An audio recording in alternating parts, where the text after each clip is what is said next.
Distinguished guests, all protocols are observed. It's an honor and privilege to address the sixth session of the UN Environmental Assembly in Nairobi today. From the outset, I want to express my gratitude to the government and the people of Kenya for their warm welcome and hospitality and successful facilitation of this vital UN Sixth Assembly.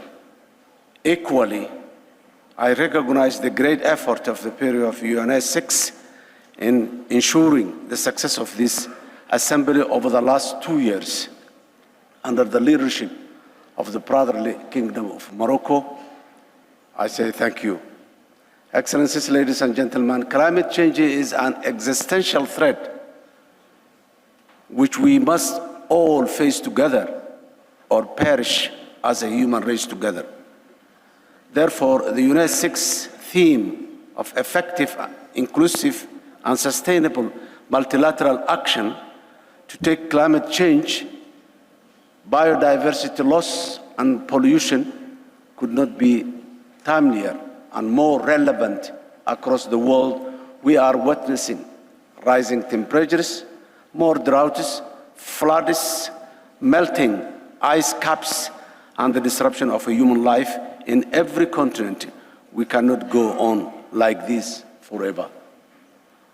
Whether it's the food insecurity facing hundreds of millions of people, rising pollution-related chronic illness, destroyed homes and livelihoods in the most climate vulnerable communities in developing states, or the rapid pace for global urbanization, the only realistic way to address them all is through effective, inclusive, and sustainable multilateral action to tackle climate change, biodiversity loss, and pollution. In Somalia, we are on the front line of the climate change, and our government is working tirelessly to address the enormous challenges we face in mitigating, adapting to the new painful reality we're facing today. As a country, we are witnessing rising temperature and have just come out of a 4-year drought with a climate-induced humanitarian situation still stubbornly persisting. Looking forward, it's predicted that extreme weather events like droughts and floods will increase, having disproportionate impact on our people's lives, livelihoods, infrastructure, land degradation, biodiversity loss, and food insecurity. Accordingly, for us in Somalia, I will strongly argue that we have passed the point of climate crisis and we are now in the climate emergency stage. Given this agonizing reality, we need the support of all our international partners to take immediate action to address this effectively and quickly. Excellencies, ladies and gentlemen, I'm glad to inform you that having established Somalia's first Minister of Environment and Climate Change in the year 2022, our government is in the process of finalizing the remaining few policy and legal frameworks to safeguard our environment. Key among these is the new Environmental Protection and Management Law, which our government ratified only last week. This legislation is fundamental in informing our environmental responses to the existential challenges we face at this critical time in a determined and systematic manner, including biodiversity loss and pollution address.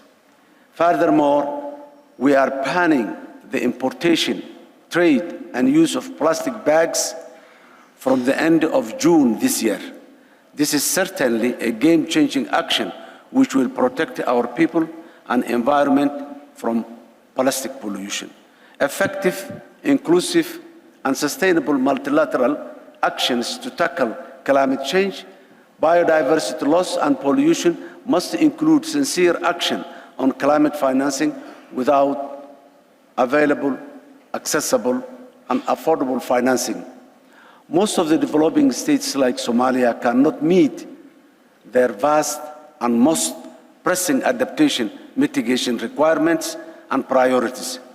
Our national determined contribution reflects our commitment to addressing climate change through a comprehensive framework that prioritizes both mitigation and adaptation strategies. The total cost of implementing these strategies is estimated to be more than $15 billion through 2030, which underscores the scale of investment required to meet the targets set by Somalia. To meet our adaptation and mitigation targets,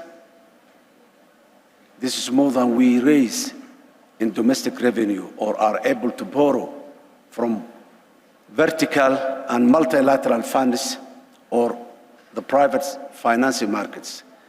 Given the difficulty for access to climate financing, the international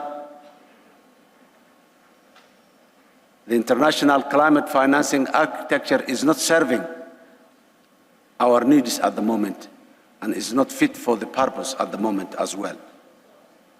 Excellencies, ladies and gentlemen, there is a huge mismatch between available climate financing and the emergency situation most of the world's affected states, especially fragile countries like Somalia, are in. Accordingly, there must be equity in global access and resource mobilization to ensure that all nations are able to respond to their climate crisis equally for the benefit of humanity. Additionally, there must be a burden sharing between the developed and the developing world in this matter, in the spirit of multilateralism and common development to achieve sustainable development even beyond the 2030 UN aspiration. Better managed and protecting Somalia's environment, as our government is committed to, will ensure that our vast natural resources, including our oceans, fertile lands, and livestock, can translate to green energy, jobs, and growth for the benefit of our people and the wider Horn of Africa region. We are currently working on a bankable and investment-ready projects to attract climate financing and investors, and are hopeful that this will help our government raise more domestic resources to effectively finance our national mitigation and adaptation needs on a permanent basis in line with our national climate financing strategy. Before I conclude, I would like to stress here that Somalia facing multi challenges: the war against terror, the poverty line, below the poverty line, most of our population are ravaged, post-conflict environment, the fragility situation.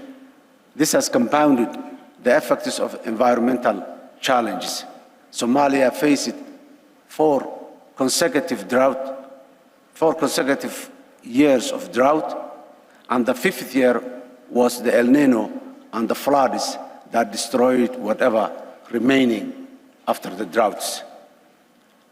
In conclusion, I'm confident that we, as a community of nations, are aware to existential threat that climate change, biodiversity loss, and pollution poses to our very existence. Its destructive evidence is all around us. However, we are still lagging behind, and when it comes to taking effective, inclusive, and sustainable multilateral actions to tackle them, where it be accessing climate financing, knowledge sharing, cooperation on specific international climate protection measures, like banning plastic bags and systematically punishing those that dump chemical waste in our oceans. We need to be more united, and community nations and international institutions more than ever before. Our collective survival depends on this. Excellencies, ladies and gentlemen, I thank you.